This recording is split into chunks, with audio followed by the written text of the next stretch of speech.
ప్రతి నిమిషం ప్రభు రూపముతల చూచు మనుటై మహదవకాశం. ప్రతి నిమిషం ప్రభు రూపముతల చూచు మనుటై మహదవకాశం. గడచిన ప్రతి క్షణము మరి రాదని, గడచిన ప్రతి క్షణము మరి రాదని, ప్రభుతో మనుట ప్రబోధం, ప్రభుతో మనుట ప్రబోధం. బాబా మెహే, బాబా మెహే, బాబా మెహే, బాబా మెహే, మెహే బాబా మెహే, బాబా మెహే, బాబా మెహే, బాబా మెహే, మెహర్ మెహర్ పారాయణం. కలతలలో పడి కలవరపడినా మెహరలోటే పరిహారం. కలతలలో పడి కలవరపడినా మెహరలోటే పరిహారం. కరుణామయుడా పరమాత్ముడని, కరుణామయుడా పరమాత్ముడని, శరణుటే అనుకూలం, శరణుటే అనుకూలం.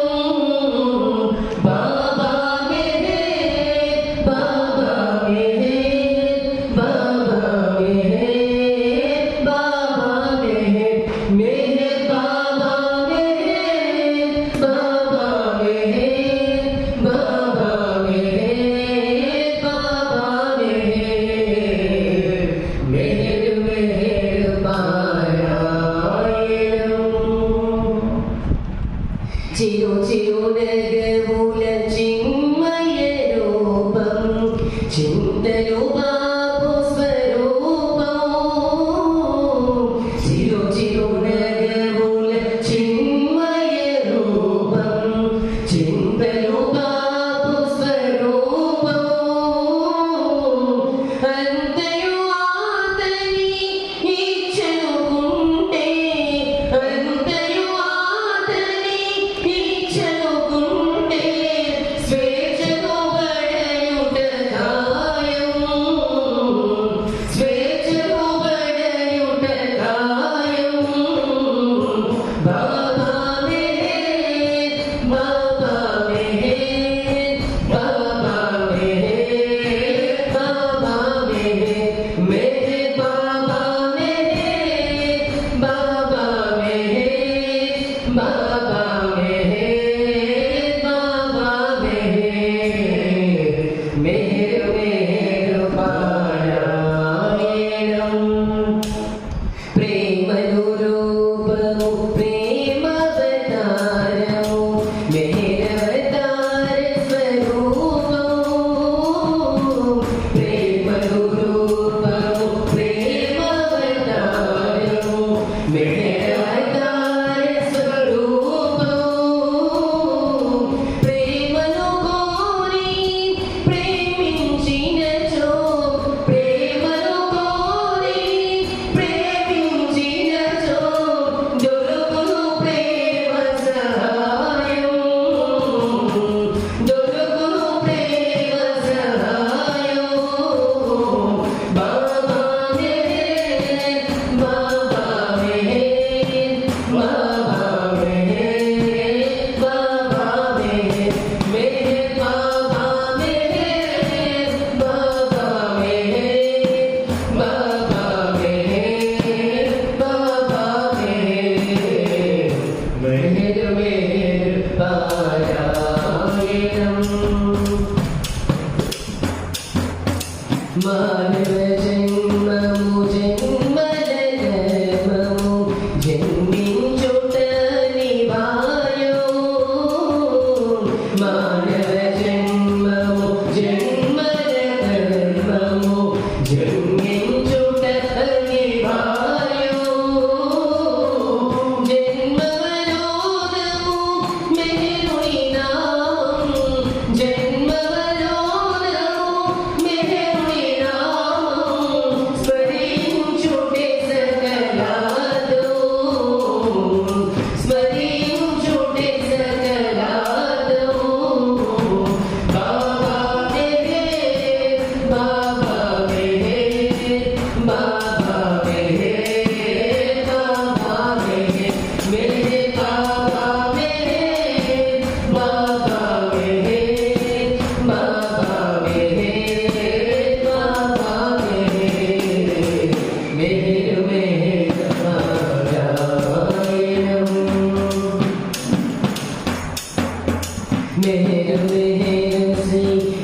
అంతాతని జగవదలి హాయిగున్నాము జై జయంతు జై మేరంతు పాడుకున్నాము బాబా బాబా నీకే బాబా బాబా బాబా నీకే బాబా అంతాతని జగవదలి హాయిగుందాము జై జయంతు జై మేరంతు పాడుకుందాము బాబా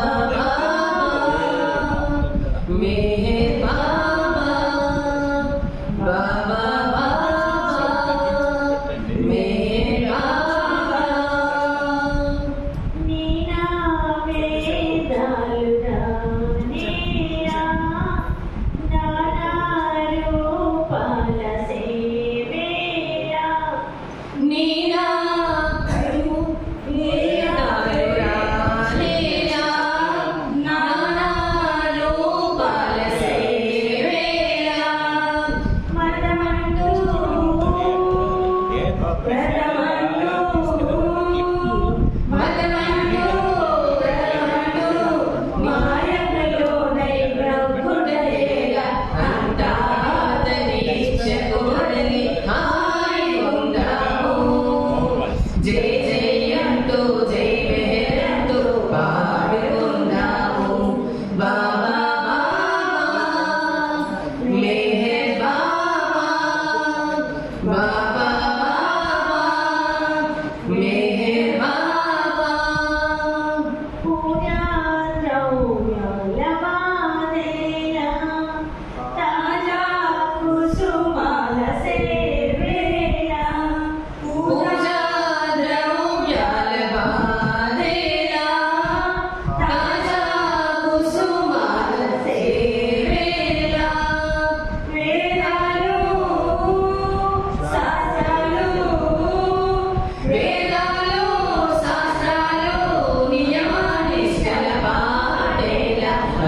पाहि परमेश प्रियतम प्रेमानंद स्वरूपा प्रियतमा पाहि पाहि परमेश प्रियतमा पावन चरणा भवभयहरणा पावन चरणा भवभयहरणा मानसहरणा नमो नमो नमो पावन चरणा भवभयहरणा मानसहरणा नमो नमो नमो त्रिभुवनपाला नमो नमो गानविलोला नमो नमो त्रिभुवनपाला नमो नमो गानविलोला नमो नमो हृदयविहारा नमो नमो हृदयविहारा नमो नमो पाहि पाहि परमेश प्रियतम प्रेमानंद स्वरूपा प्रियतमा पाहि पाहि परमेश प्रियतमा आदि पुरुष श्री मेहर बाबा जय मेहर बाबा आदि पुरुष श्री मेहर बाबा जय मेहर बाबा पाहि पाहि परमेश प्रियतमा प्रेमानंद स्वरूपा प्रियतमा पाहि पाहि परमेश प्रियतमा मेहर बाबा मेहर बाबा मेहर बाबा मेहर बाबा मेहर बाबा मेहर बाबा पाहि पाहि परमेश प्रियतम अवतार मेहर बाबा की जय।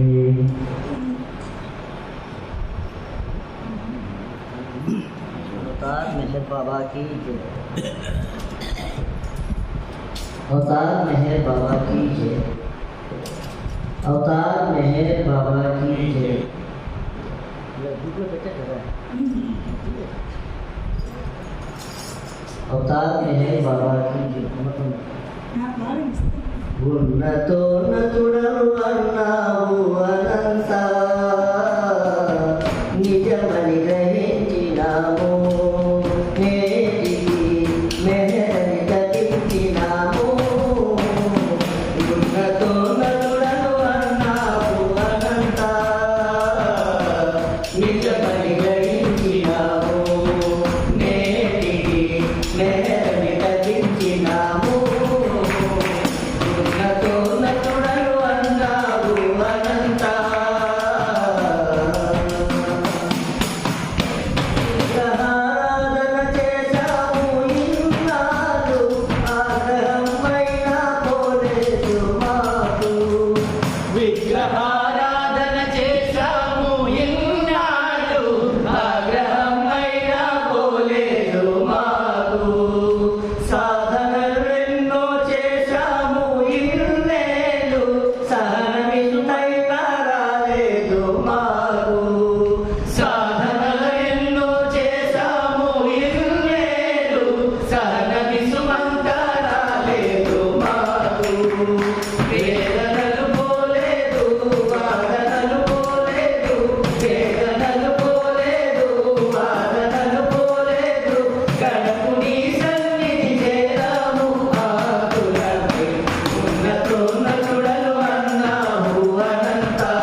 జై.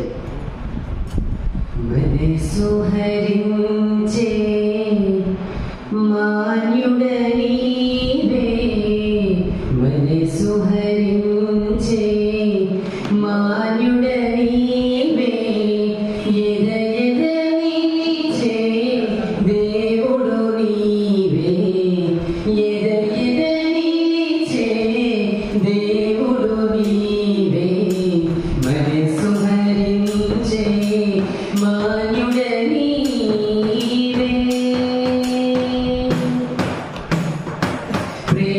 ప్రేమమయాని ప్రేమాగమనం మా కొరకే అని వచించావు. ప్రేమమయాని ప్రేమాగమనం మా కొరకే అని వచించావు. అడుగగనే మమ్ము ప్రేమించావు, అడుగగనే మమ్ము ప్రేమించావు.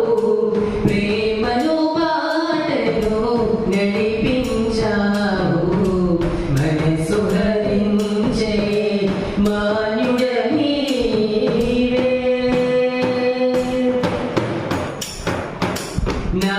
నాదమయాని నామస్మరణం ఊపిరి చేసి కరుణించేవు. నాదమయాని నామస్మరణం ఊపిరి చేసి కరుణించేవు.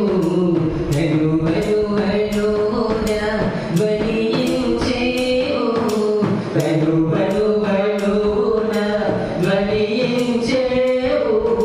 ధ్వనిలో ప్రేమను రగిలించేవు, మనసు హరించే మాన్యుడ నీవే.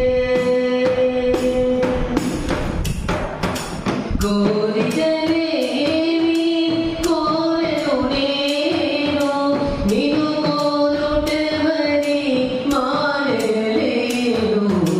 కోరికలేవి కోరెను నేను, నిన్ను కోరుటవని మానలేను.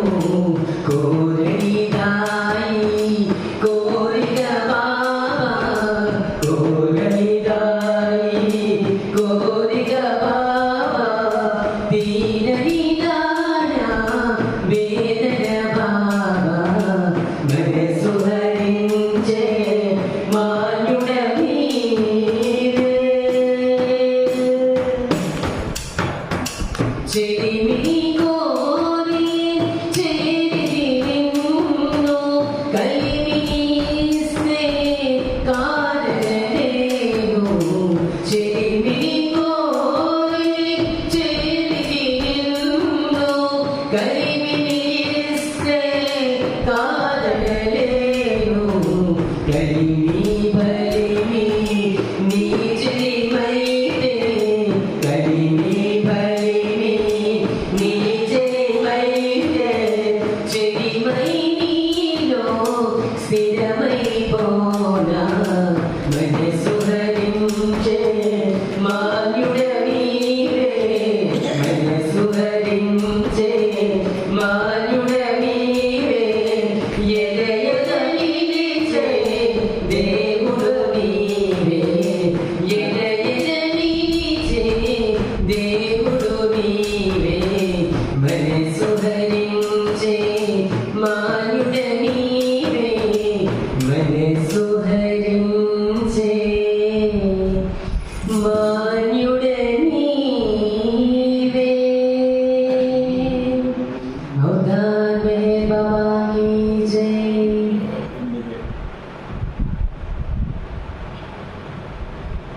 అది వీడు చిన్న పాట పాడండి.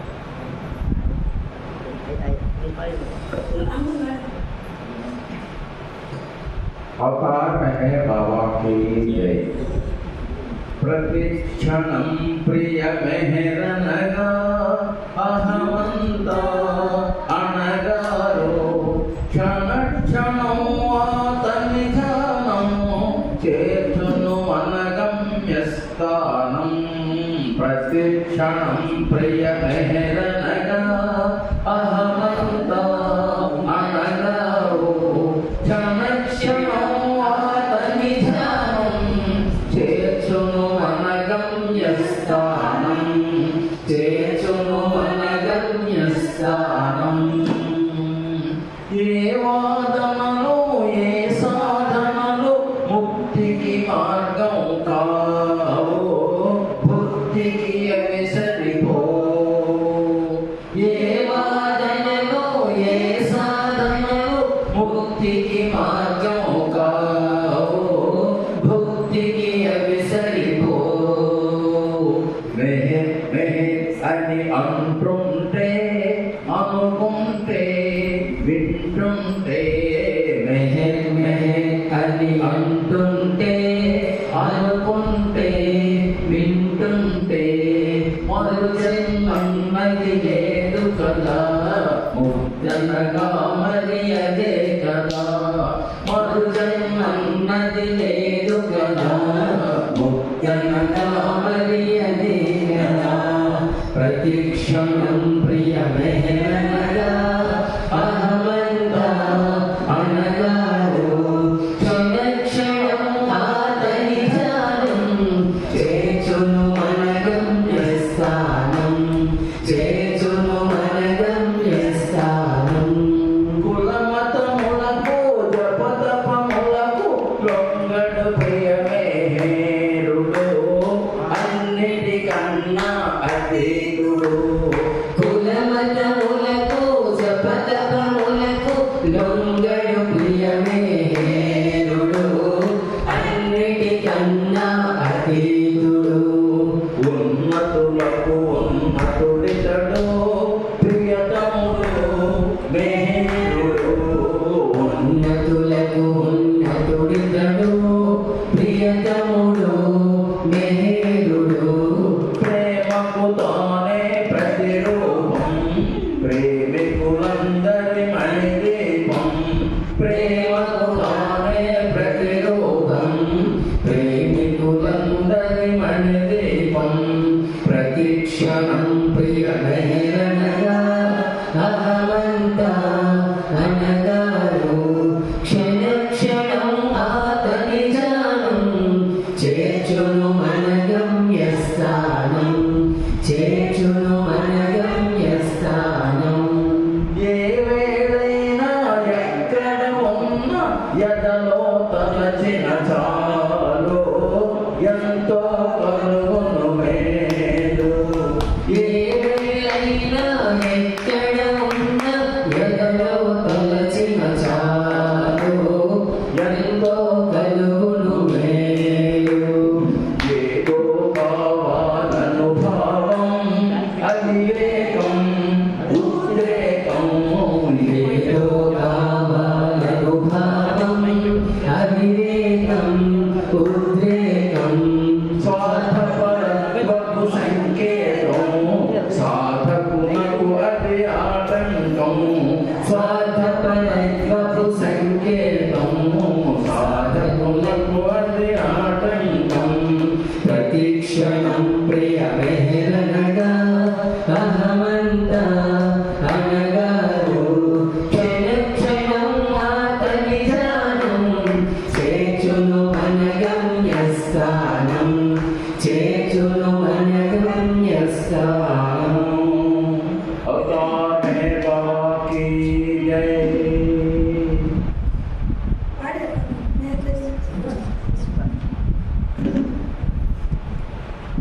अवतार मेहर बाबा की जय। अवतार मेहर बाबा की जय। अवतार मेहर बाबा की जय। అందరికీ జయ బాబా. ఈరోజు మన ప్రీతం బాబా వారు విశ్వ మానవాళికి నేను ఉన్నతోన్నతులను I am the highest of the high అని చెప్తూ డిక్లరేషన్ చేసిన రోజు ఈరోజు సెప్టెంబర్ 7, 1953 డెహ్రాడూన్లో బాబా దర్శనమిస్తూ ఉంటే అక్కడ జరిగిన ఒక సంఘటనకి ఆధారంగా బాబా తన యొక్క స్థాయిని అక్కడ జరిగిన సంఘటన చాలా బాధపడుతూ తన స్థాయిని తెలియజేస్తూ ఆయన గైష్టాది బాగా చెప్పడం జరిగింది. ఆ వీడియో చూస్తాం మనం. ఆ తర్వాత ఆ వివరాన్ని మన కుమారుడి ద్వారా విందాం. జై బాబా.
king. Children, the highest of the high.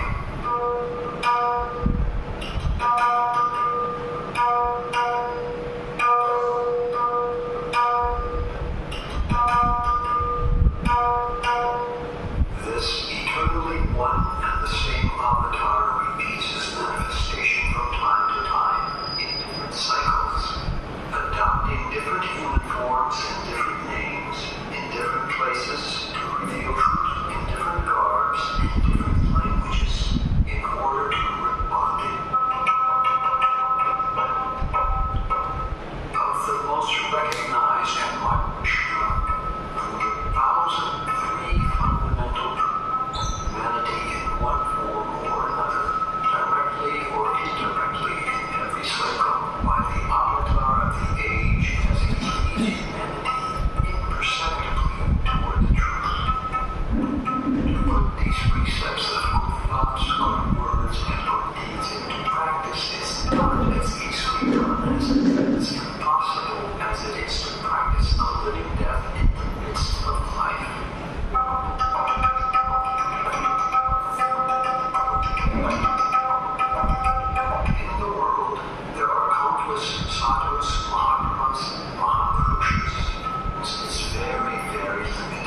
desire for greater gain is still creeping behind their surrender, and as such, the surrender cannot be completed.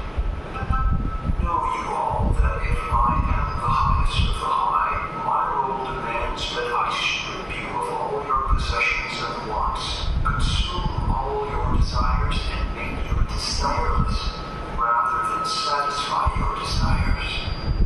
Sadhus, saints, yogis, and wandis can attach. I am the one to take, not the one to give what you want or as you want. Mere intellectuals can never understand me through their intellect. If I am the highest of the high, both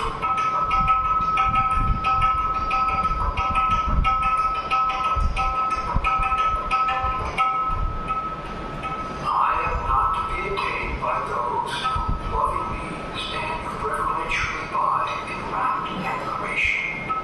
I am not for those who ridicule me and point at me with contempt. To have a crowd of tens of millions flocking around me is not what I am for. Silently and unostentatiously surrender their whole body, mind, and possessions to me. I am still more for those who, after surrendering their whole, never give another thought to their surrender.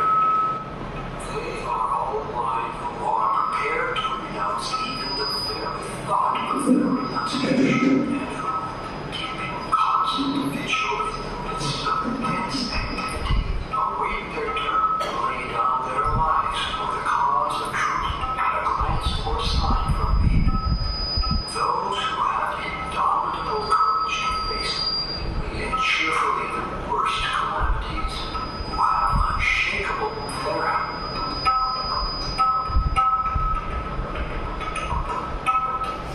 From my point of view, hard possibilities, accepting them as his honorable duty, then the man who presumes he is a devout believer in God, yet shirks the responsibilities apportioned to him through divine law and runs after sadhus, saints, and yogis, seeking relief from the suffering which ultimately would have pronounced his eternal liberation.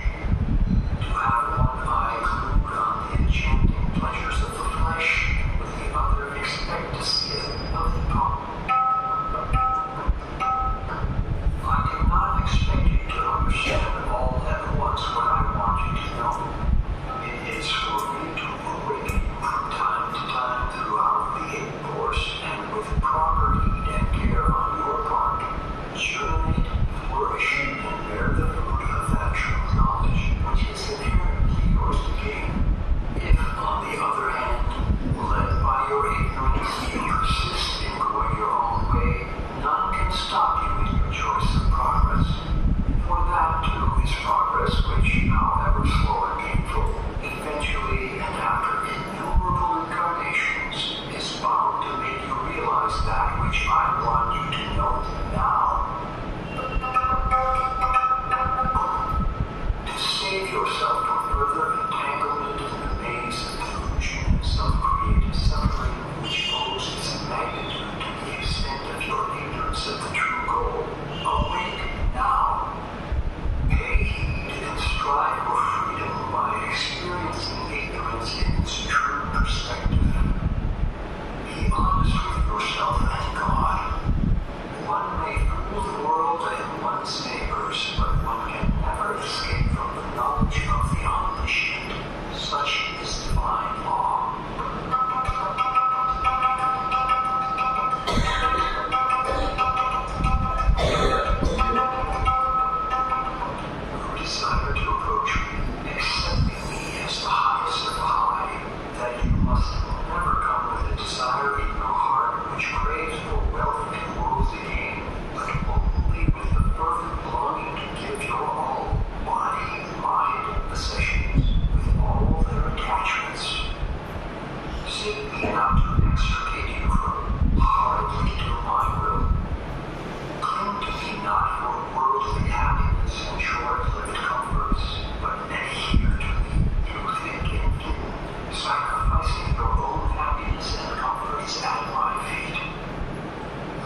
बाबा की जय। अवतार मेहर बाबा की जय। अवतार मेहर बाबा की जय। బాబా వారి కృపా విశేషం చేత ఈరోజు పరమ పవిత్రమైనటువంటి రోజు. ఉదయం నుంచి ఇంచుమించు చాలా ఎక్కువ సమయం కొంతమందిని బాబావారి ప్రేమలో, ఆయన తర్వాత సాంగత్యంలో, ఆయన తర్వాత సన్నిధానాల్లో మనగలిగే భాగ్యాన్ని మనం పొందాము. ఈరోజు బాబావారు మానవాళికి ఆయన ఎంతో బాధపడిన తర్వాత ఇచ్చినటువంటి అద్భుతమైనటువంటి సందేశము హైయెస్ట్ ఆఫ్ ది హై. ఈరోజు మనం ఇక్కడ పిక్చర్ కూడా మనకి ప్రదర్శించబడ్డాయి. అందులో 1953 సంవత్సరంలో జరిగిన ఇష్యూ ఇది. అందులో కొన్ని క్లిప్స్ క్రోడీకరించి మనల్ని, అంటే ఆయన హైయెస్ట్ ఆఫ్ ది హై చిహ్నానికి తగ్గట్టుగా కొన్ని క్లిప్స్, అంటే ఆయన చూసిన వెంటనే, అంటే మన బాబాలో చూసిన వెంటనే బాబాను చూసిన వెంటనే మనకి ఆటోమేటికల్లీ ఆయన భగవంతుడు అనేటువంటి తలంపు తపన ఉంటుంది. కానీ కొత్త వాళ్ళు చూసినప్పటికీ కూడా ఈయన డైరెక్ట్గా ఈయన భగవంతుడు అనేటువంటి విశ్వాసంతో కాకపోయినప్పటికీ కూడా ఈయన పురుషోత్తముడు, సాధారణ మానవుడు మాత్రం కాదు అనేటువంటి ఒక రకమైనటువంటి ఇది చెప్పండి జోష్ లాగా వచ్చేటట్లుగా ఉండే ఇదంతా కూడా. అందులో ఒక 2 దగ్గర మాత్రం బాగా చాలా కోపంగా చూస్తూ 2 చిత్రాలు మనం చూసుంటాం. మనం మిగతా అన్ని చిత్రాల్లో కూడా ఖచ్చితంగా ఆయన తాలూకా సుందరమైనటువంటి రూపం, మా దివ్యమంగళ స్వరూపం, చిరునవ్వు అది మనకు కనిపిస్తుంది. కానీ 2 దగ్గరలో మాత్రం చాలా కోపంగా అంటే బాబా ఇంత తీక్షణంగా ఉండేటువంటి ఫొటోస్ని మనం సాధారణంగా ఇష్టపడం. మనం అంటే బాబా ఎప్పుడు చిరునవ్వుతోటే కనిపిస్తారు కదా అని. దానికి సందర్భం ఏమిటంటే అదే ఈ మెసేజ్ మనకి బాబా ఇవ్వడానికి గల మూల కారణం అయింది ఆ రోజు. ఈ మెసేజ్ బాబా సెప్టెంబర్ 7 అంటే ఇదే రోజు 1953లో ఇచ్చినటువంటి మెసేజ్. ఆ ముందు రోజు అంటే 6వ తేదీన బాబా అప్పటికి డెహ్రాడూన్లో మకాం వేసి ఉన్నారు బాబా. దాని తాలూకా ప్రాధాన్యత ఏంటంటే బాబా ఎప్పుడు ఎక్కడికి వెళ్ళినా ఒక గాడ్లీ సోల్స్ని బాబా సాంగత్యంలోకి తీసుకురావడం, అంటే ఎక్కువ మస్తుల్ని, అలాగే ఋషుల్ని,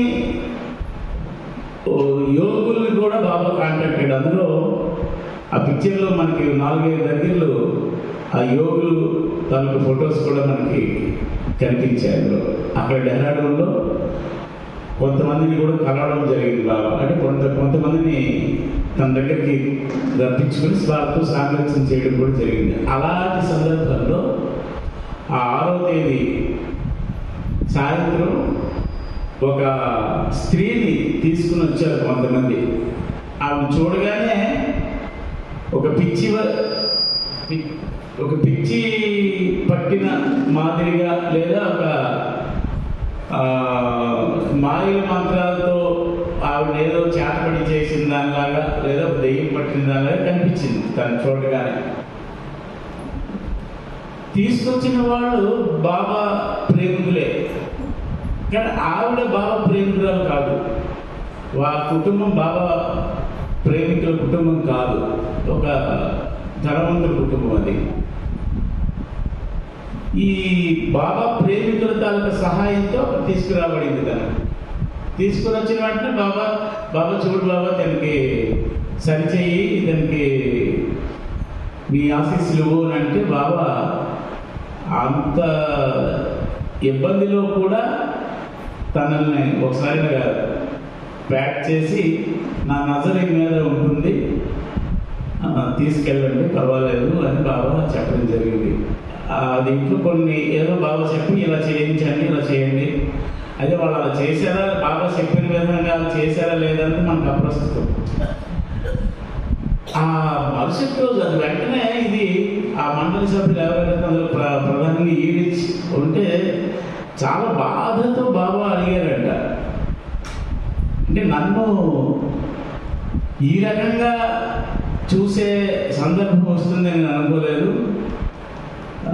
అది ఎంతవరకు సమంజసం అని బాబా బాధపడ్డారట. ఆ రోజు అంటే ఈరోజు సెప్టెంబర్ 7వ తేదీ, అది కాకతాళీయంగా ఆ రోజు జొరాస్టర్ బర్త్డే కూడా అయింది ఆ రోజు. ఇప్పుడు బాబా ఈ సందేశం ఇచ్చారు అక్కడ, ఈ హైయెస్ట్ ఆఫ్ ది హై. అది ఏమంటే తాను సాక్షాత్తు భగవంతుడినే, సాధారణమైన వాడిని మాత్రం కాదు. ఆ సనాతనుడు పురుషోత్తముడు ఎవడైతే మానవాళిని ఉద్ధరించడానికి రాబడ్డాడో ఈ మహిళ, వారిని నేనే అని బాబా స్పష్టంగా తెలియజేశారట. అక్కడ తెలియజేస్తూ తెలిసి కానీ తెలియక కానీ పరోక్షంగా కానీ అంటే డైరెక్ట్లీ ఆర్ ఇండైరెక్ట్లీ ప్రతి జీవి కూడా అంటే సకల చరాచర జీవరాశిలో ఉండేటువంటి ప్రతి జీవి కూడా ఈ మనిషితో సహా ఏదో ఒక రూపంలో తన వ్యక్తిత్వాన్ని బహిర్గతపరచడానికే ప్రయత్నం ఎక్కువ చేస్తారు. ఈవెన్ పక్షి కూడా, అంటే ప్రతి జీవరాశి అన్నాడు బాబా, ఆ పక్షి కూడా తనకు ఉండేటువంటి సామర్థ్యాన్ని, కోయిల అనగానే దాని రూపం నలుపుదే అయినప్పటికీ కూడా కాకి కోయిల ఒకటి కాదు. కాకి అరుపు వేరు, కోయిల, కానీ కోయిల తాలూకు అరుపుని మనం ప్రశంసిస్తాము. అంటే దానికి తెలియదు, దాని ప్రశంస పొందుతున్నానని దానికి తెలియదు. కానీ మానవుడికి తెలుసు కదా. పక్షికి కానీ కొన్ని జంతువులకి, ట్రైన్డ్ జంతువులు దానికి అప్రిషియేట్ చేసినప్పుడు అది చాలా సరదా పడతాయి. కానీ మనిషికి మాత్రం ఖచ్చితంగా, అంటే ఇది ఇండైరెక్ట్లీ పక్షులకి జంతువులకి, డైరెక్ట్లీ అంటే మనిషికి, వాడికి మాత్రం నా మెప్పు, నా గొప్ప, నేను, నా తాలూకా హైనస్, భగవంతుడి తాలూకా హైనస్ని పక్కకి పెట్టి నా తాలూకా అనేటువంటి దీంతో మానవుడు నిజానికి వాడు శాశ్వతమైన వాడా, లేకపోతే భగవంతుడిలాగా అవిభాజ్యుడైన వాడా, ద్వంద్వానికి అతీతుడా అంటే కాదు, మానవుడు కాదు కదా. నిజమే మానవుడికి అదే అయితే వాడే భగవంతుడు అవుతాడు. అటువంటి వాడు కూడా ఆఖరికి అటువంటి వాడు పరిపూర్ణమైనటువంటి చైతన్యంతో అప్పుడు ఎప్పుడు సాధారణ మానవుడిగా ఉన్నప్పుడు కాకుండా ఎప్పుడైతే బాబా భగవంతుడిగా మారాలి అంటే నువ్వేం చేయాలని బాబా చెప్పాడో ఆ రకంగా వాడు జీవిస్తే గనక అప్పుడు పూర్ణ చైతన్యంతో, అంటే యథార్థమైనటువంటి కాన్షియస్నెస్తో, అంటే ఎరుకుతో కూడినటువంటి కాన్షియస్నెస్తో వాడు భగవంతుడని, అప్పుడు భగవంతుడికి ఏవైతే త్రిగుణాలు ఉన్నాయో అనంత శక్తి, జ్ఞాన, ఆనందాలతో అనుభవాన్ని వాడు అనుభవించగలుగుతాడు. కాబట్టి అటువంటి వాడు భగవంతుడు అవుతాడు. అంటే మానవుడే భగవంతుడు. బాబా కూడా అందుకే నేను మానవ రూపంలో ఉన్న భగవంతుణ్ణి అని బాబా ప్రకటిస్తాడు. ఐఎమ్ ది గాడ్ అని బాబా చెప్పలేదు. I'm the God in human form. అంటే మానవుడిగా దిగి వచ్చిన వాడే భగవంతుడు కాగలుగుతాడు. అంటే డైరెక్ట్గా భగవంతుడిగా స్థిరీకరించబడ్డాడు. భగవంతుడైతే ఎప్పుడైతే వాడిని భగవంతుడిగా మనం గుర్తించాలంటే ఖచ్చితంగా మానవ రూపం ధరించి తీరాలి. అటువంటి భగవంతుడి తాలూకా స్థితిని కలిగిన మానవుడిని కుతుబ్ అని లేదా సద్గురువు అని లేదా మెస్సయ్య అని మనము అటువంటి వాడిని మనం ఆరాధిస్తూ ఉంటాం. ఇది అందరికీ తెలిసిందే. మన సద్గురులు 10 సద్గురువులు అలా చూస్తున్నారు అక్కడ మన ఫొటోస్. వాళ్ళందరినీ కూడా ఆరాధించే వాళ్ళు ఎక్కువ మంది ఉన్నారు. అందుకే అందులో కూడా మనకి ఈ సద్గురువు తాలూకా ఫొటోస్ని కూడా చూపించారు అక్కడ. అయితే భగవంతుడు మానవ రూపంతో ఈ భూమి మీద కోటాను కోట్ల మానవాళి మధ్యలో ఆ అధమ స్థాయికి దిగి వచ్చి అది దిగి రావడం అనేది అవతారం. ఇది మనందరికీ తెలుసు. అంటే అక్కడి నుంచి ఎక్కడైతే అనంత మహా చైతన్య స్థాయి ఉన్నదో అక్కడి నుంచి ఎక్కడికి దిగి రావడం, అక్కడి నుంచి ఏదైతే సర్వోన్నతమైనటువంటి స్థితి ఉన్నదో అక్కడి నుంచి దిగి రావడం అనేది మనం అవతారం అని చెప్పుకుంటూ ఉంటాం. అటువంటి మానవ రూపంలో దిగి రావడానికి మాత్రం భగవంతుడు ఇష్టపడతాడట. ఎప్పుడు ఆయనకి అది ఇష్టం అంట. ఆయన మానవుల మధ్య మిగతా అందరి మానవులతో తాను ఒకటిగా మానవ శరీరంతో సాధారణ మానవుడిగానే వచ్చినప్పటికీ కూడా ఆయనకు ఉండేటువంటి స్టేటస్ని గుర్తించని మానవులు ఆయన్ని యుగావతారుడిగా అంగీకరించరు.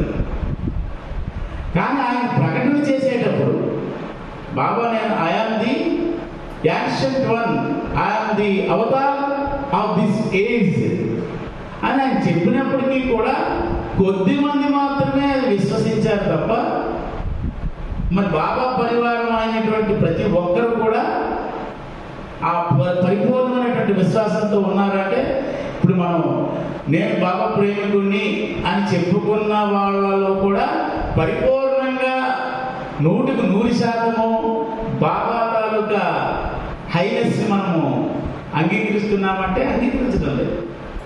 బాబా హైనెస్ని అంగీకరించే మాటే ఉంటే బాబా ఇది హైయెస్ట్ ఆఫ్ ది హై, ప్రభువులకు ప్రభు ఈయనే అని అనేటప్పుడు మనం అసలు ఇంకొక వైపు చూసే అవకాశం కూడా లేదు. కానీ ఆ చూసే అవకాశం మనకి లేదా అంటే మనకు ఉంది. ఇప్పుడు కూడా మనము నాకు ఇంకొక వైపు నేను చూడడం లేదు అంటే అది కపటమే అవుతుంది తప్ప అది మన నుంచి వచ్చినటువంటి సత్యం కాదు. అది బాబా ఏమంటాడు, కొద్దిమంది మాత్రమే భగవంతుడిగా అంగీకరించి ఆరాధిస్తారు. భూమిపై అవతరించిన దేవుడిని తెలిసిన కొద్దిమంది ఆయన మహిమని స్తుతిస్తారు. కానీ సర్వసాధారణంగా మిగిలిన మానవాళి అతడు ఇంకా శరీరధారే ఉండగానే దూషిస్తారు, దుయ్యబట్టి దూషిస్తారు, నిందించి తిరస్కరిస్తారు. ఇవన్నీ మన గత అవతారాల్లో రాముడిగా వచ్చినప్పుడు ఆయన్ని నిందించిన వాళ్ళు చాలామంది ఉన్నారు. జీసస్ క్రైస్ట్గా వచ్చినప్పుడు కూడా నిందించిన వాళ్ళు ఉన్నారు. మహమ్మద్ ప్రవక్తగా వచ్చినప్పుడైతే రాళ్లతో కొట్టి ఆయన్ని హింసించిన వాళ్ళు ఉన్నారు. మరి అదే భగవంతుడు నేను భగవంతుణ్ణి, మానవ రూపధారి వచ్చినటువంటి భగవంతుణ్ణి మిమ్మల్ని కాపాడడానికి మీ తాలూకా స్థితిని మార్చడానికి నేను వచ్చానయ్యా అని చెప్పినప్పటికీ కూడా ఆయనకి ఆ స్టేటస్ ఉన్నవాడే చెప్తాడు తప్ప ఇంకోటి ఎలా చెప్తాడు? మనం మామూలు ఉదాహరణలు చెప్తాం. మన కలెక్టర్ గారు ఉండేటప్పుడు ఆయన స్వప్నిల్ ఉంటాడు, నేను కలెక్టర్ నేను ఆయన చెప్పగలడు తప్ప పక్కన జాయింట్ కలెక్టర్ ఆయనది కలెక్టర్ అని చెప్పలేడు. అది కూడా ఐఏఎస్ అవ్వచ్చు. ఇద్దరికి సరైనటువంటి సమాన హోదా ఉంది. ఏమంటారు దానికి, విద్య దీనికి ఆ స్టేటస్ కలిగి ఉండొచ్చు. కానీ వానికి ఉండేటువంటి అర్హత మాత్రం ఇద్దరికి ఒక సమాన అర్హతలు మాత్రం ఉండవు. అందుకనే సద్గురువులు కూడా ఆ స్టేటస్ కలిగిన వాళ్ళే, అవతారులు అదే స్టేటస్ కలిగిన వాడు. కానీ సద్గురువుల స్టేటస్కి అవతారుల స్టేటస్కి హస్తిమసికాంతర తేడా ఉండదు. సాధారణంగా మిగతా దేవుడు దేవతామూర్తులు ఒక పక్కన పెడితే మనకి సంబంధించి సద్గురువులు కూడా ఇప్పుడు వాళ్ళకి మేనిఫెస్టేషన్ పీరియడ్ వచ్చింది, గ్లోరిఫికేషన్ పీరియడ్ ఉంది. ఈ పీరియడ్స్లో కూడా అందులో వాళ్ళకి అత్యంత ఉన్నతమైనటువంటి స్థితి ఇప్పుడు షిరిడి సాయిబాబాకి వచ్చింది కాబట్టి ఆ రకంగా ఉంది. అయితే మంది ఎక్కువ అయితే ఆయన తాలూకా స్టేటస్ కుదురుతుందా? ఆయన స్టేటస్ ఎప్పుడు కలెక్టర్ చుట్టూరు 1000 మంది వచ్చినా 10,000 మంది వచ్చినా ఆయన స్టేటస్ కలెక్టరే, పెరగదు. ఆ పక్కన ఉండేటువంటి శిరస్సుదారు ఎంతమంది వచ్చినా ఆయన స్టేటస్ కూడా పెరగదు. ఒకే ఆఫీసులో ఉన్నవాళ్ళు అయినప్పటికీ కూడా ఇక్కడ డివైన్ ఆఫీస్ అని అన్నది ఒకటి ఉన్నప్పటికీ కూడా ఖచ్చితంగా 56 సద్గురువులు ఉంటారు ఈ ఆధ్యాత్మిక పరిపాలన చేసేటప్పుడు. అవతార పురుషులు వచ్చినప్పుడు ఖచ్చితంగా వాళ్ళ తాలూకా శక్తులన్నీ కూడా బంధించబడతాయి. వాళ్ళకి ఇంకొక ఇది వాళ్ళకి ఉండదు. ఎందుకు? వాళ్ళే పిలిచారు కాబట్టి, వాళ్ళ స్థాయి దాటిపోయింది కాబట్టి, వాళ్ళే పిలిచారు కాబట్టి ఆ తాళాలన్నీ ఈయన దగ్గర ఉంటాయి. ఏది చేసినా ఏది చెప్పినా ఈయనకే అర్హత ఉంటుంది తప్ప సద్గురువులకి ఆ ఇరువులు. అది మనం చాలాసార్లు చెప్పుకున్నాం. అయితే అవతారుడు శాశ్వతుడు అవిభాజుడైనటువంటి భగవంతుడు ఒకటే కాబట్టి మానవ రూపంలో వచ్చినప్పుడు అవతారుడుగా, మెస్సయ్యగా, ప్రవక్తగా, సనాతన పురుషుడిగా, ఉత్తమోత్తముడిగా ఉన్నప్పుడు కూడా ఒక్కడే.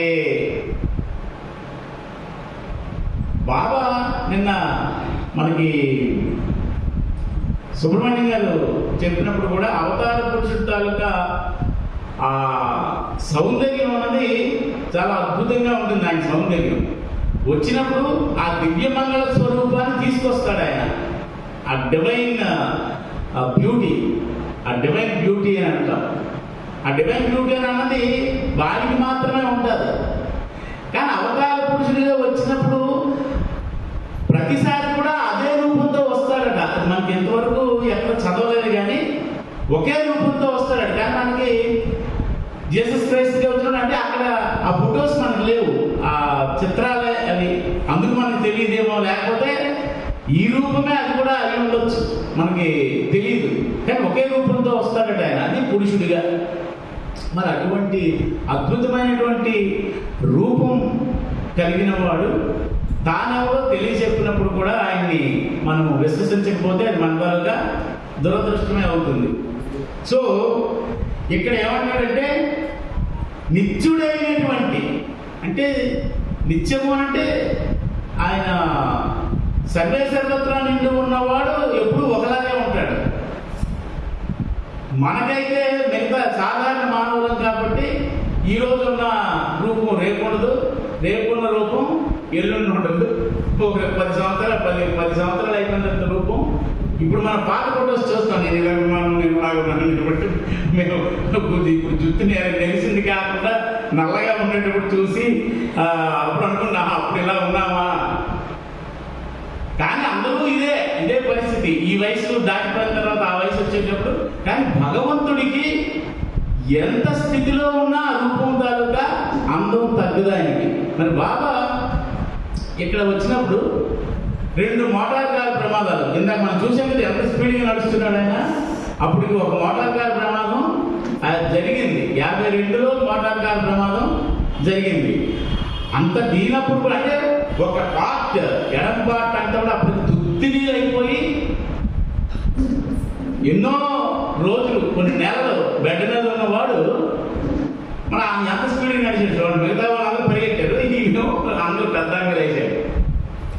అలాగే 2వ కారు ప్రమాదం అయిన తర్వాత కూడా ఆయన అయితే లాస్ట్ కాదు దీంట్లో ఆయన్ని కుర్చీ మీద మొయ్యడం మీద జరిగింది. కానీ ఆ రూపంలో డివైన్ బ్యూటీ అని అన్నది, ఆ డివైన్ బ్యూటీ, ఆ డివైన్ రొమాన్స్ అని అంటే అంతది. ఆ పదాలన్నీ కూడా మనకి సంబంధించినవి కావాలి, ఆయనకి మాత్రమే సంబంధిస్తాయి. అటువంటి స్థితి కలిగిన వాడు మన మధ్యకి వచ్చి నేను ఫలానారా నన్ను విశ్వసించు అని తన మట్టుకు తాను చెప్పుకోవాల్సినటువంటి అవసరం ఏముంది అసలు? కానీ చెప్పుకున్నాడు. చెప్పుకోవలసినటువంటి అవసరం ఆ రోజు అక్కడ ఆ ఒక్క చిన్న సంఘటన అది ఎంత బాధపడకపోతే ఆయన ఈ రకమైనటువంటి ఇది చెప్పాల్సినటువంటి అవసరం ఉండదు. అయితే ఇక్కడ ఏమంటాడంటే చూడండి, నిత్యుడైన అవతారుడే యుగ యుగాల యందు వేర్వేరు మానవ రూపాలతో వివిధ నామాలతో వేర్వేరు ప్రదేశాలలో ప్రవశించి సత్యమును విభిన్న భాషలలోనూ స్వరూపాల్లోనూ ప్రకటించి మానవులను అజ్ఞానకర్త నుంచి ఉద్ధరించి వారిని మాయాబంధ విముక్తులను చేస్తాడు. వాడి తాలూకా డ్యూటీయే అది. బాబా I have come not to teach but to awaken అని ఎందుకు అన్నాడయ్యా అంటే, అందుకే నేను గత అవతారంలో ఇది చెప్పాను, అది చెప్పాను, అన్ని చెప్పాను, కానీ ఎన్ని చెప్పినా ఇలా విన్నారు, అలా విడిచిపెట్టేశారు. అందుకు మళ్ళీ నేను ఏమీ చెప్పడానికి చెప్పిన వాడు ఒకడే అయినప్పుడు వేర్వేరు సందర్భాల్లో లేదా వేర్వేరు యుగాలలో చెప్పిన వాడు వాడే అవతారుడు ఒకడే దిగి వస్తాడు అని చెప్పినప్పుడు ఆ చెప్పిన వాడు యుగం మారినంత మాత్రాన సత్యం మారిపోదు కదా. ఆయన చెప్పినటువంటి సత్యం పరమ సత్యం అనేది ఒకటే అవుతుంది. ఆ ఒకటే ఏం చెప్పాడు?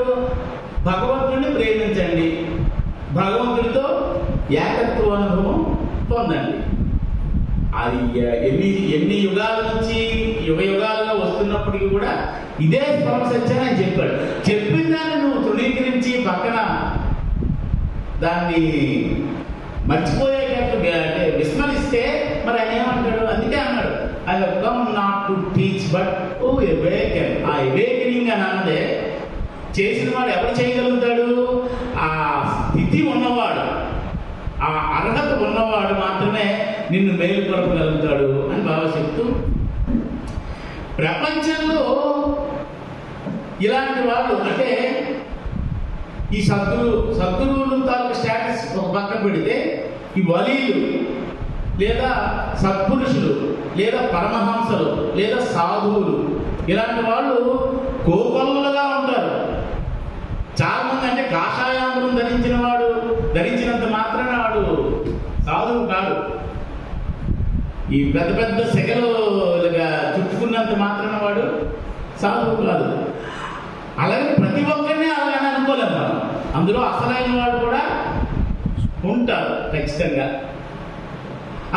అంటే అసలైన ఆ తాలూకు కొంత స్టేటస్ కలిగినప్పటికీ కూడా నిన్న అదే కదా చెప్పాను. నిన్న దీంట్లో ఆడెవడ సన్యాసి వచ్చాడు, నేను అలాంటి వాడిని, నాకు ఇంతటి ఉంది అంతటి ఉంది, బాబాని చూడాలనుకుంటున్నాను అంటే బాబా ఇప్పుడు ఎవరిని దర్శనం ఇవ్వట్లేదంటే అంత మనగాడ పక్కనే ఉన్నాడు. ఆ మనగాడు అయితే ఆ మనగాడిని చూడడానికి వాడికి అర్హత లేదు.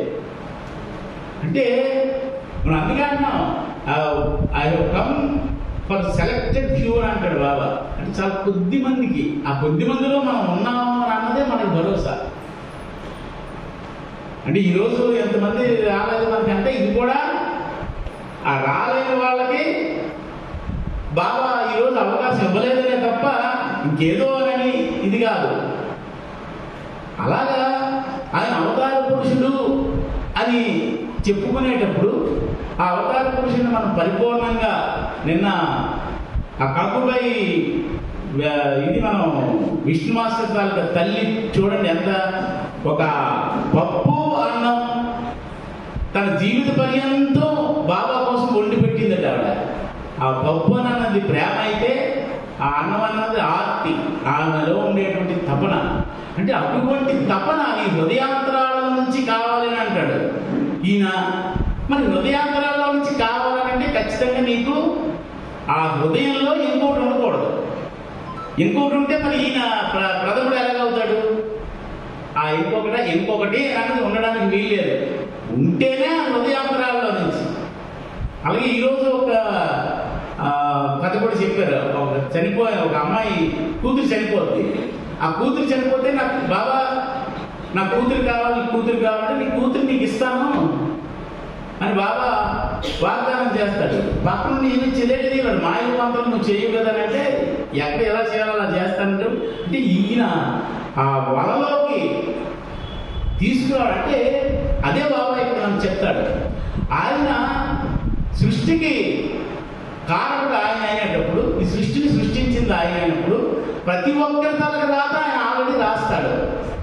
రాసినప్పుడు నువ్వు అతని దగ్గరికి వెళ్ళి నాకు ఇది కావాలి, నాకు అది కావాలి, నాకు ఈ ఉద్యోగం కావాలి, నాకు ఆ సంపద కావాలని అడిగితే నీ కర్మఫలాన్ని బట్టి నీకు ఏదైతే ఇవ్వాలో అది ఆల్రెడీ నీకు ప్రీ డిజైన్డ్, ప్రీ ఆర్డైన్డ్. మళ్ళీ ఆయన దగ్గరికి వెళ్ళి నాకు ఇది కావాలని అడగడంలో ఆయన్ని ఇబ్బంది పెట్టినట్టే. అంటే చెయ్యాలి ఆయన ఆ శాసనం ఏదైతే ఉన్నదో ఆ శాసనాన్ని ధిక్కరించే మరి ఇదైతే మనం ఆయన ఎందుకు రాయాలి? ఇలాగా ఆయన దర్శక నిర్మాత ఆయన అయినప్పటికీ కూడా ఇదిగో ఈ డివైన్ గేమ్ ఇలా నడాలి అని ఆయన రాసినప్పుడు దాన్ని మార్చవయ్యా అని మనం అడిగితే ఎలా ఉంటుంది? అది బాబా చాలా ఇబ్బంది పడతాడు. సో బాబా ఏమంటాడు, నేను మహాత్ముని కాదు చెప్పాడట, మహాపురుషుడిని కాదు, సాధువుని కాదు, సన్యాసిని కాదు, యోగిని కాదు, వలీని కాదు. ఐశ్వర్యం కావాలని ఆస్తులు నిలబెట్టుకోవాలని నా దగ్గరికి వచ్చేవారు వారికి నేను సాధువుని, మహాత్ముని, మహాపురుషుడిని, సిద్ధుడిని, యోగిని కానీ ఎక్కువ మారు చెప్పదలిచాను. అంటే ఇవన్నీ కావాలంటే వాళ్ళ దగ్గరికి వెళ్ళిపోండి, వాళ్ళు ఇవ్వగలుగుతారు. భౌతికమైనటువంటి ఆ కొన్ని శక్తులు మనకి బాగా చెప్పాడు కదా, మొదటి భూమిక దాటితే వాడికి కొన్ని శక్తులు వస్తాయి, 2-3 భూమికలు దాటితే వాడికి కొన్ని శక్తులు వస్తాయి, 4వ భూమికి దాటిన వాడికి కొన్ని శక్తులు, అంటే అతీతమైన అకల్ట్ పవర్స్. ఆ అకల్ట్ పవర్స్ వచ్చిన వాడు ఉపయోగిస్తే వాడు మళ్ళీ కింద స్థాయికి పోతాడు. అది వాడతాల సంగత. కానీ నీకు ఏదైనా ఇవ్వాలనుకుంటే ఇవ్వగలిగేటువంటి స్థితి వాళ్ళకు ఉంటుంది. నీకేమైనా అలాంటివి కావాలనుకుంటే అలాంటి దగ్గరికి వెళ్ళిపోండి. నేను మాత్రం ఆ సాధువుని కాదు, ఆ వలీని కాదు, ఆ మహాత్ముని కాదు, పురుషుడిని కాదు, యోగిని కాదు. మరి అలాంటప్పుడు ఎందుకంటే దాన్ని చెప్తున్నాడు బాబా, కోరికలతో వారు నా దగ్గరికి వస్తే వారికి ఆశాభంగం కలగమని. ఎందుకంటే నేను కోరికలు తీర్చను కరాఖండిగా చెప్పాడు. భగవంతుడు అనేవాడు నీ కోరికలు నేను తీర్చడం అంటే మరి ఇక్కడికి వెళ్ళిన ఆయన దగ్గరికి దేనికోసం అయితే అక్కడికి వచ్చారో అందులో ఆ 100 మందిలో 90 మంది కట్ అయిపోతారు. అక్కడ కోరిక లేదా ఆ మిగిలిన 10 మంది ఆ బాబా అంటే ఆ భగవంతుడికి ఆ అవతార పురుషుడికి ఇష్టమైన వాళ్ళు అవుతారు. అందులో కూడా ఇందాక ఆ కక్కుబాయి లాగా అంతరంతరాల నుంచి ఆయన్ని కోరుకునే వాళ్ళు ఇద్దరే ఉంటారు. ఆ ఇద్దరిలో కూడా లాస్ట్ మినిట్లో ఇంకొక సందర్భంలో జారిపోయిన వాళ్ళు ఉంటారు. మరి దీనికి నవజీవనంలో వెళ్ళేటప్పుడు ఆయన కొంత దీని వరకు వెళ్ళారు. తర్వాత ఆ కూతురు గారు పెళ్లి కోసం అని చెప్పి ఆయన అయితే వెళ్ళిన వాడు కూడా ఇంటి దగ్గర నవజీవనం చేశాడు మళ్ళీ. అంటే అటువంటి స్థితి కోరుకుంటాడు బాబా. ఆ స్థితిలో మనం ఎంతవరకు ఉన్నామని ప్రతి ఒక్కరికి మనకు తెలుస్తుంది. అది బాబా చెప్తూ మధ్య మార్గంలో ఉండే సిద్ధులు, యోగులు, ఇతరులు అద్భుతాలు చేసి వారి ఆశ్రయించిన వ్యక్తులు భౌతిక అవసరాలు తీరుస్తాడు. మరి వలీని కాకపోతే, యోగిని కాకపోతే నేను ఎవరిని? ఈ ప్రశ్న మీకు ఉదయిస్తుంది కదా. నేను మామూలు మనిషినైనా అయి ఉండాలి. మామూలు మనిషి ఏం చేస్తాడు? మనలాగే ఉన్నవాడు నాకేమైనా తీర్చగలుగుతాడా? అది తీర్చలేడు. నువ్వు నేను ఒకటే. నీకేం కావాలి? మానసాయం అంటే చేయగలుగుతానే. నా తాలూకు పని ఏదైతే అంతవరకే తప్ప నువ్వు అంతులేని ఇది కావాలంటే చేయలేవు. కాబట్టి మనిషినైనా ఉండాలి, లేదా ఉత్తమోత్తమ పురుషుడినైనా అయి ఉండాలి. సహజంగా మీరు ఊహించుకోవచ్చు.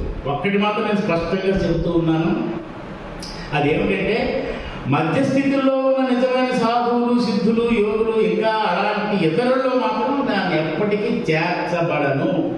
కరాఖండిగా చెప్పాడు బాబు. ఇప్పుడు నేను వట్టి మామూలు మనిషి అయితే నాకు సమర్థతలు, శక్తులు పరిమితంగా ఉంటాయి. అపరిమితంగా ఉన్నవాడు మామూలు మనిషి ఎందుకు అవుతాడు? సర్వోన్నతుడు అవుతాడు అపరిమితంగా ఉంటే.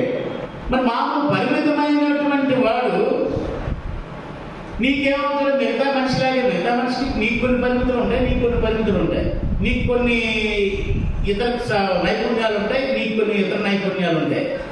అది ఎక్స్చేంజ్ అవుతుంది తప్ప నువ్వు ఏదైతే కావాలనుకుంటే అది ఇవ్వలేదు. అది ఏమంటాడు, ప్రజలు నన్ను అలా తీసుకుంటే నా వల్ల అద్భుతాల ద్వారాను ఆధ్యాత్మిక సహాయ రూపంలోనూ ప్రకృతికి అతీతమైన అసాధారణమైన ఉపకారం పొందాలని ఆశించకండి. కడాఖండిగా చెప్తున్నాడు బాబా. వారి కోరికలు తీర్చమని నా వద్దకు వస్తే అది నిష్ప్రయోజనం అవుతుంది. ఫ్యూటైల్.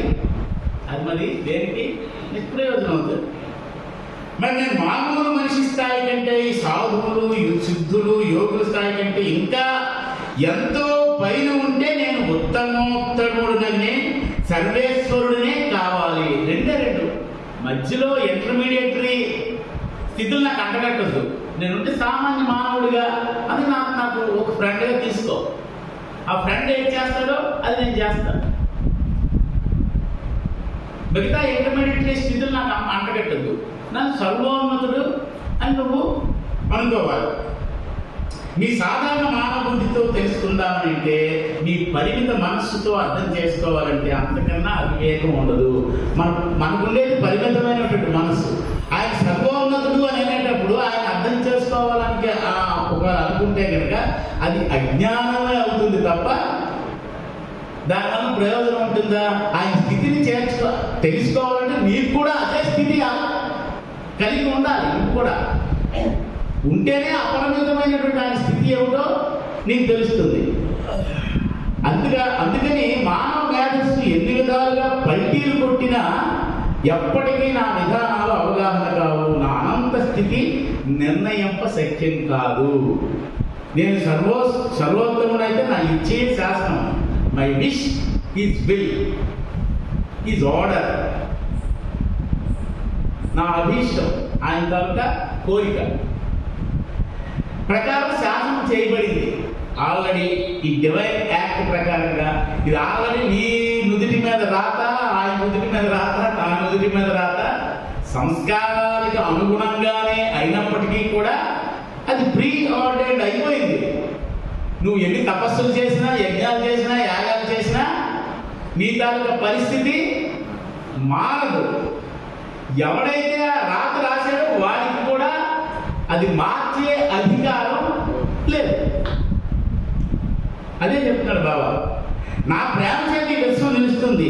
బాహ్యంగా మీకు కలిగే కష్టాలు, క్షణభంగురమైన బాధలు అవన్నీ మీ అంతిమ శ్రేయస్సు కోసం నా ప్రేమ వల్లనే కలుగుతాయి. ఇక్కడ చూడండి ఎంత చెప్పాడండి. బాధ కలిగిన, అసౌకర్యం కలిగిన, కష్టాలు కలిగిన, క్షణభంగురమైనటువంటి ఏ ఈతి బాధలు వచ్చినా అవన్నీ కూడా చివరికి మీ అంతిమ శ్రేయస్సు కోసం నా ప్రేమ వలన. అందుకనే ఈ బాధల్ని, ఇలాంటి కష్టాల్ని కానుకలుగా స్వీకరించమంటాడు ఆయన. అదే నా కానుకలు అని అంటాడు. అటువంటి కానుక కోరినవాడు ధైర్యవంతుడు.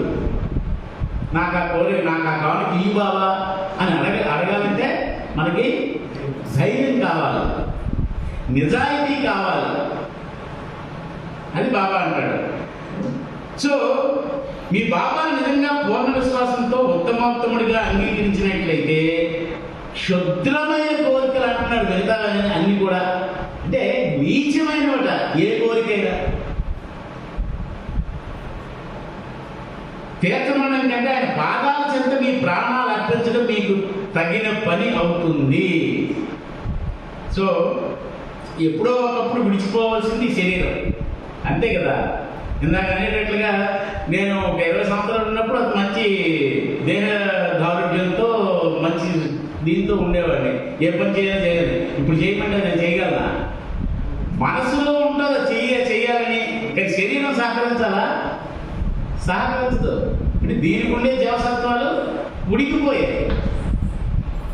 మరి అది బాగా అంటాడు. అది ఎప్పుడు ఈ శరీరం అన్నది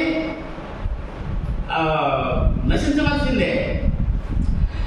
శరీరము, మనస్సు, ఆస్తులు అన్నీ ఎవరైనా నాకు సమర్పణ చేసినప్పటికీ ఒక ప్రయోజనం కోసం వాటిని సమర్పిస్తే శాశ్వత సంపదను సంపాదించడం కోసం అశాశ్వతమైనటువంటి ప్రాపంచిక సంపదలను వదిలివేయాలని తెలుసుకుని వాటిని సమర్పిస్తారు. కాబట్టి దానితో వారు నన్ను రుణ పడేలా చేయలేరు అని అంటాడు. అంటే ఇవన్నీ చేస్తే దేనికగా మనకి ఇది అవసరం లేదంటే మనకి శాశ్వతం కానీ ఆయనకి ఇచ్చి ఏదైతే శాశ్వతమైన ఐదు ఉందో అది మీకు కావాలని అడగడం అంటే ఆయనకి అంటే ఆయన రుణపడి ఉంటాడా? నీ కొబ్బరికాయ కొట్టావు, ఆ కొబ్బరికాయ కొట్టినంత మాత్రాన ఆయన నీకు రుణపడి ఉంటాడు.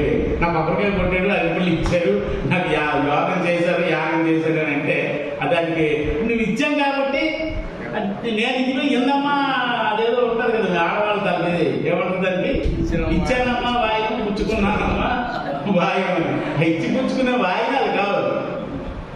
ఆయనకి రుణగ్రస్తుడు చేయలేవు. నేను సర్వోత్తముని అయితే నా పాత్ర మీ అందరి ఆస్తులను కోరికలను లేకుండా చేసి మీ వాంఛలను నిర్మూలింపు చేసి మీ కోరికలు తీర్చడం కన్నా మిమ్మల్ని వాంఛారహితులుగా చేయవాలని ఉద్దేశించబడింది మీరు తెలుసుకోవాలి. అదే మేలుకొడు. సాధువులు వీళ్ళందరూ వచ్చారు కానీ నా వద్దకు వచ్చే మీ అందరికీ నన్ను ఉత్తమోత్తముని నమ్మి నా చెంతకు వచ్చే మీకు నేను స్పష్టంగా చెబుతున్నాను. మీ హృదయంలో ఐశ్వర్యం కోసం ప్రాపంచిక లాభం కోసం కోరికలు పెట్టుకొని ఎవరూ రాకండి. మీ తను మన ధనాల్ని మీ సమస్తాన్ని వాటి మీద ఉన్న మమకారాలతో సహా నాకు అనిపించదు అంటే దాని మీద ఏ మమకారం కూడా మీకు ఉండడానికి వీల్లేదు. వస్తే ఇచ్చివేయాలనే తీవ్రమైన వాంఛతో అది కూడా నిన్న ఆ కప్పుబాయికి ఉండేటువంటి ఆ తీవ్రమైనటువంటి తపనతో కనుక వస్తే మీ చిక్కుల నుండి నన్ను విడదీయమని నాకు వెతుక్కుంటూ రాకండి. నా ఇచ్చిక హృదయపూర్వకంగా సమర్పణ అవడానికి నన్ను కనుక్కోండి. అంటే ఆ తపన, ఆ లవ్ అండ్ యార్నింగ్ అలా ఇస్తే అట బాబా అంటాడు, నేను ఉత్తమోత్తమైన ఆయన క్షణంలో అందరికీ భగవత్ సాక్షాత్కారం కలిగించి సృష్టిలోని ప్రతి జీవిని అజ్ఞాన శృంఖలాల నుంచి విమోచన కలిగించడానికి విశ్వనాథుడైనటువంటి నా ఇచ్చ చాలు. కానీ దైవ నిర్ణయం ప్రకారంగా అజ్ఞానపు అనుభవాల ద్వారా సంపాదించిన జ్ఞానం ధన్యమైంది. అజ్ఞానం మధ్యలోనే ఈ జ్ఞానం పొందడానికి సద్గురువు మార్గదర్శకత్వం చేతను సర్వోత్తమునికి సమర్పణ ద్వారా సాధ్యపడుతుంది. ఆఖరికి బాబా ఏం చెప్పాడంటే సద్గురువు లేదా అవతారకుడు సర్వోన్నతుడిని నేను అని ఆయన చెప్పాడు. సద్గురువు తాలూకా స్థితి అవతార తాలూకా స్థితి మనం చాలాసార్లు చెప్పుకున్నాం. ఆ సద్గురువు అయితే ఎవరికో ఒకరికే ఆ భగవదనుభవం ఇవ్వగలుగుతారు. కానీ అవతారుడు సృష్టిలో ఉండేటువంటి జీవులకి సమస్త ప్రాణికోటికి కూడా ఒకేసారి భగవదనుభవం ఇవ్వగలుగుతాడు. అది కూడా అటువంటి జ్ఞానం పొంది ఆ జ్ఞానం పొందిన ద్వారా ఈ సద్గురువుకి సర్వసమర్పణం చేయడం ద్వారా ఆయన మార్గదర్శకత్వంలో మనం ఆ ప్రయాణం సాగిస్తే ఖచ్చితంగా ఆయనలో ఏకత్వం మనకి పొందుతుంది.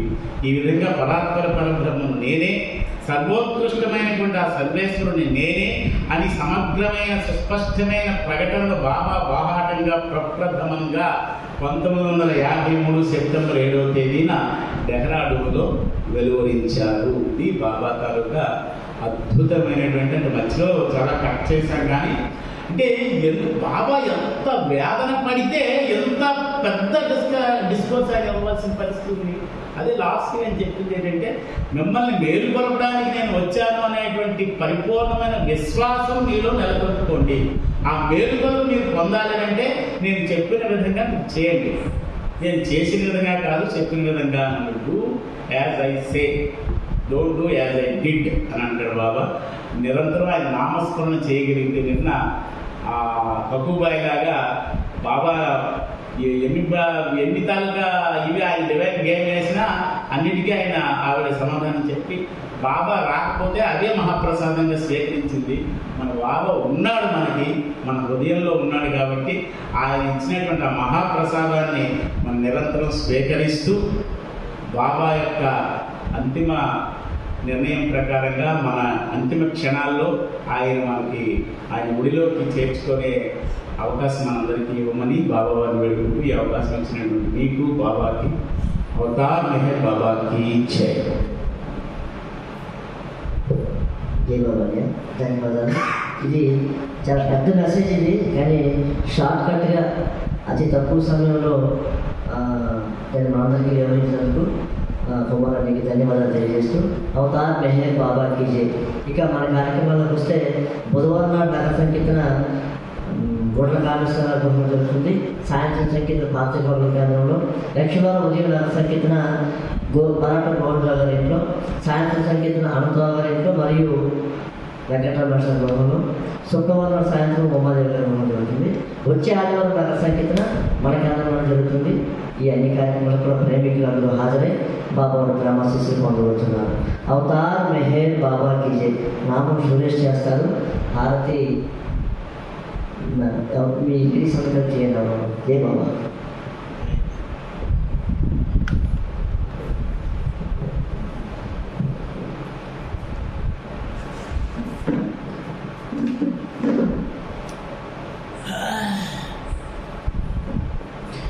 अवतार मेहर बाबा की जय. अवतार मेहर बाबा की जय. అవతార్ మెహర్ బాబా की जय. अवतार मेहर बाबा की जय. అవతార్ మెహర్ బాబా की जय. अवतार मेहर बाबा की जय. अवतार मेहर बाबा की जय.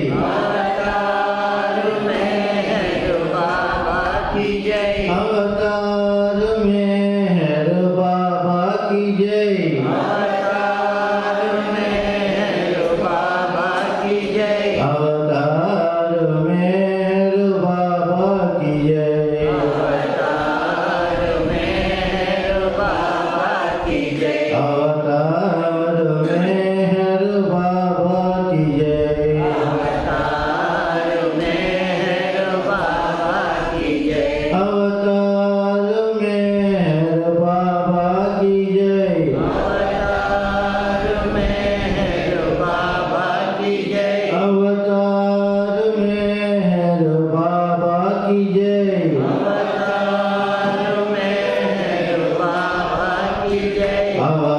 అవతార్ మెహర్ బాబా की जय. अवतार मेहर बाबा की जय. అవతార్ మెహర్ బాబా की जय. अवतार मेहर बाबा की जय. అవతార్ మెహర్ బాబా की जय. अवतार मेहर बाबा की जय. అవతార్ మెహర్ బాబా की जय. अवतार मेहर बाबा की जय. అవతార్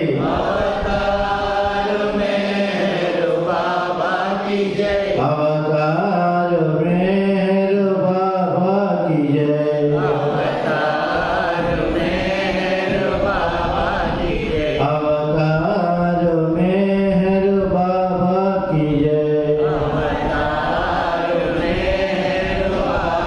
की जय. अवतार मेहर बाबा की जय.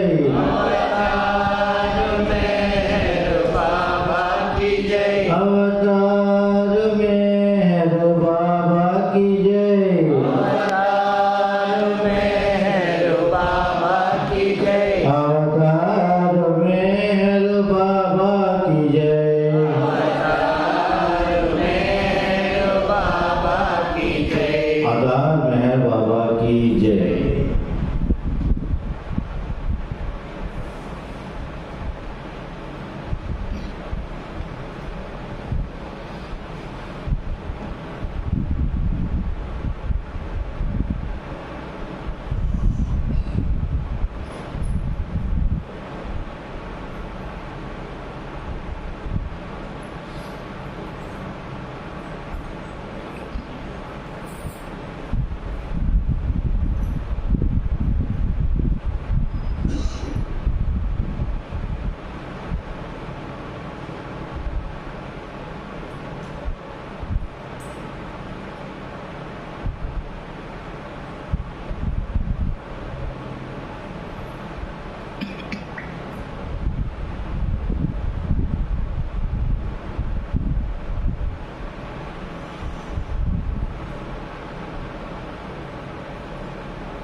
मेहर बाबा की जय।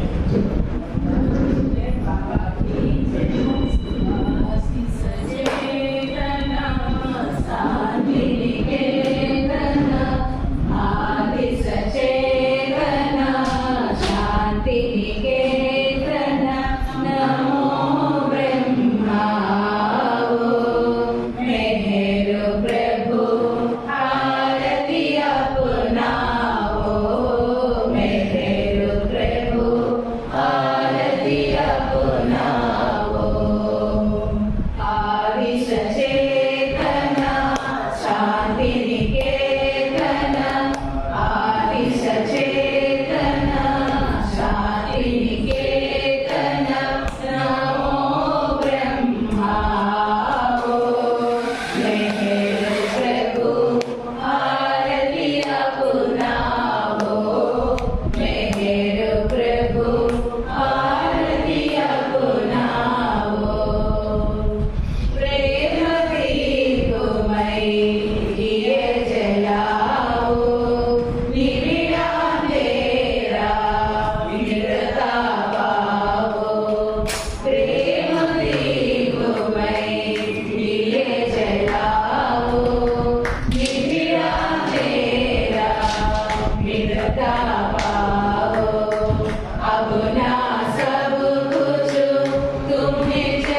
बाबा की जय। जय बाबा।